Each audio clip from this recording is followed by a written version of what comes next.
Comment résoudre une équation dans les nombres complexes par le calcul?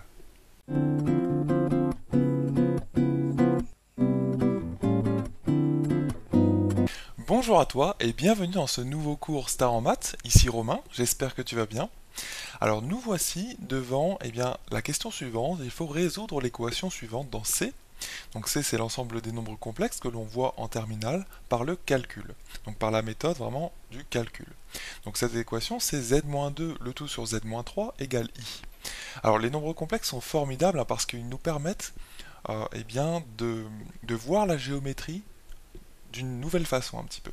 Tu vois, donc ça permet les nombres complexes, c'est pour ça ensuite que une fois qu'on a vu les nombres complexes, on voit la géométrie complexe, et bien ça permet de faire plein de démonstrations géométriques. Donc c'est vraiment un outil formidable.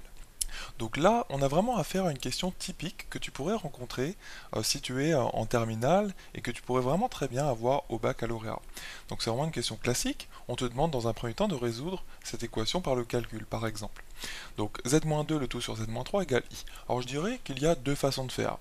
Il y en a une qui est plutôt rapide, on va dire, même s'il y a des petites techniques à opérer, et l'autre qui est un petit peu plus longue, et à laquelle peut-être tu penserais, c'est tout simplement de transformer z en x plus y. Parce qu'un nombre complexe, c'est toujours transformable en sa forme algébrique, c'est-à-dire petit z, on peut très bien l'écrire x plus y.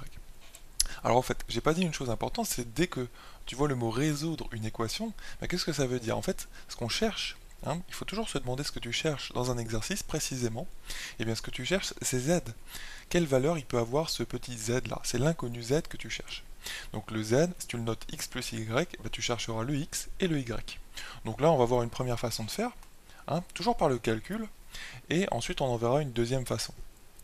Donc ce que je te propose tout simplement de faire, c'est de garder le z tel quel, et là, je pense que une des premières choses que tu ferais, c'est d'essayer de te débarrasser de ce quotient. Donc z-2 le tout sur z-3, on peut très bien passer le z-3 à droite, et donc on obtient z-2 égale i facteur de z-3.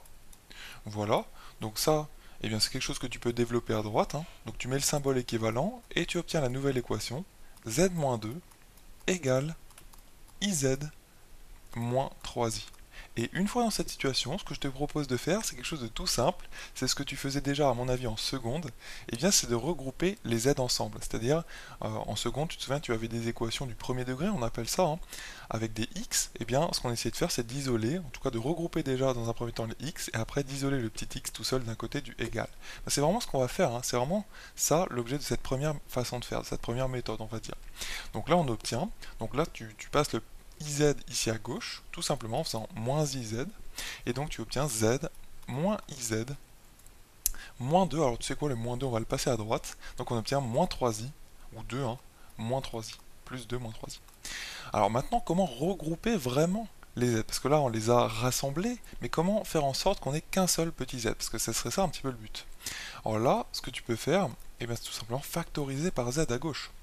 Donc là on factorise par z, et on obtient donc z facteur de 1 moins i, tout simplement.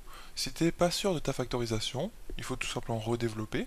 Donc là, on redéveloppe pour voir si on a bon dans notre factorisation. Donc z fois 1, ça redonne bien le premier z. Et moins, z fois i, ça donne bien moins iz. Donc ça marche bien cette petite factorisation, il n'y a pas de problème. Et là, l'intérêt, c'est vraiment d'avoir fait apparaître le z une seule fois, une seule et unique fois. Donc là, on obtient tout ceci égale 2 moins 3i. Donc là, maintenant, je vais passer à droite. Ce qu'il faut faire maintenant, à ton avis, c'est quoi? Qu'est-ce que tu ferais dans cette situation? Ce que je t'encourage à faire, c'est à passer le fois 1 moins i, qui est vraiment un nombre complexe, il n'y a pas de problème, on peut le passer de l'autre côté. Alors comment on passe un nombre de l'autre côté? Là, vu qu'il est en facteur, il faut diviser par 1 moins i.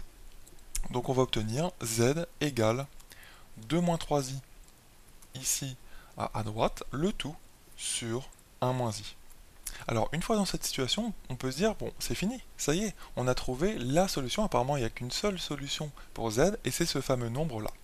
Alors, bon, généralement, dans les nombres complexes, on n'aime pas trop les nombres complexes, justement, avec du i en dessous, quand il y a un quotient. Donc ce qu'on fait, c'est qu'on essaie d'enlever le i qu'il y a en dessous.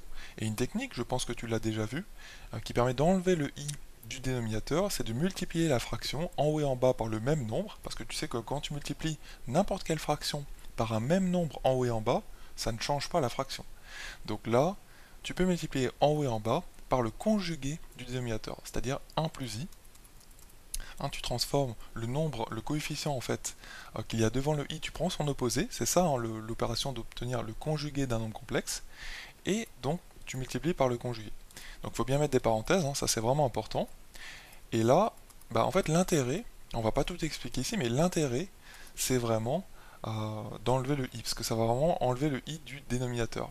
Alors c'est 1 plus i, pardon. Hop, 1 plus i.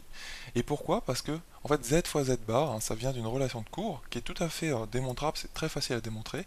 Z fois z bar, ça vaut le module de z au carré. Donc, module de z au carré.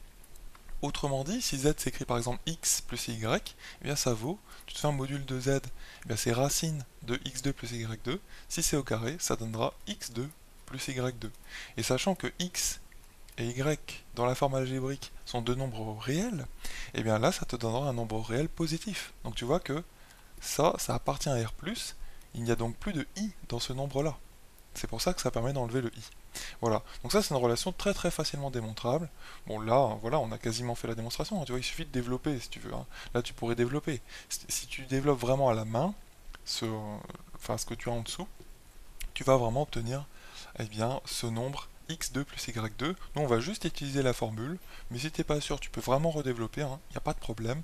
Donc on va obtenir z égale, alors en dessous, déjà on va s'occuper de ce qu'il y a en dessous, hein, sachant que l'objectif c'est de ne plus obtenir de i, et là, qu'est-ce que c'est que le petit x? Alors sachant que z ici c'est 1 moins i, hein, et le z bar ce serait 1 plus i, le petit x c'est 1, ça c'est petit x, et le y c'est moins 1. Voilà, donc x2, ça va donner 1 au carré, donc 1, plus y au carré, c'est-à-dire moins 1 avec des parenthèses au carré, ça donne 1 aussi. Donc là, on va trouver 1 plus 1, donc 2, 1. Et là-haut, ce qu'il suffit de faire, c'est développer. Donc là, évidemment, là-haut, qu'il reste du i ou pas, on s'en fiche un petit peu. Nous, le principal but, c'était d'enlever le i du dénominateur. C'est ça qu'on voulait faire, hein, par cette petite opération de multiplication en haut et en bas par 1 plus i. Donc là, on développe à l'ancienne, entre guillemets, donc 2 fois 1, 2 fois i, etc., etc. Donc 2 fois 1, ça va donner 2, plus 2i. Ensuite, donc là, il faut bien être attentif, hein. Tu sais que dans les petits calculs en maths, il faut vraiment être super concentré, hein, je pense que tu le sais, mais vraiment, je te le répète, essaie de, quand tu fais un petit calcul, d'être concentré au maximum, parce que c'est des endroits très très sensibles, et s'il y a la moindre erreur de recopie, de signe, ou de quoi que ce soit, ça fausse tout le calcul. Donc là, il faut vraiment être au taquet, hein, un petit peu. Donc 2 plus 2i, donc ensuite moins 3i, fois 1, donc moins 3i, et moins 3i fois i, ça fait moins 3i au carré. Je peux l'écrire si tu veux, moins 3i fois i, ça donne bien moins 3i au carré, ce qui donne, vu que i au carré c'est moins 1, ça fait moins 3 fois moins 1, ce qui donne plus 3. Voilà, donc plus 3 ici. Donc ça y est, hein, on obtient notre nombre, ça va être z égale, donc 2 plus 3 ça donne 5, plus 2i moins 3i, donc moins i, le tout sur 2, ce que tu peux très bien écrire sous sa forme algébrique, ça donnera z égale 5 demi, moins 1 demi, ça c'est le y, fois i. Voilà notre solution. Bon, en tout cas, j'espère que tu auras bien compris cette première façon de faire. Je pense que c'est la façon la plus facile à appliquer parce que vraiment, on ne transforme pas le z. Tu vois que ça va assez vite, hein, il y a juste quelques petites transformations, c'est vrai, à faire, mais ça va assez vite. On garde le z et à la fin, on obtient z égale.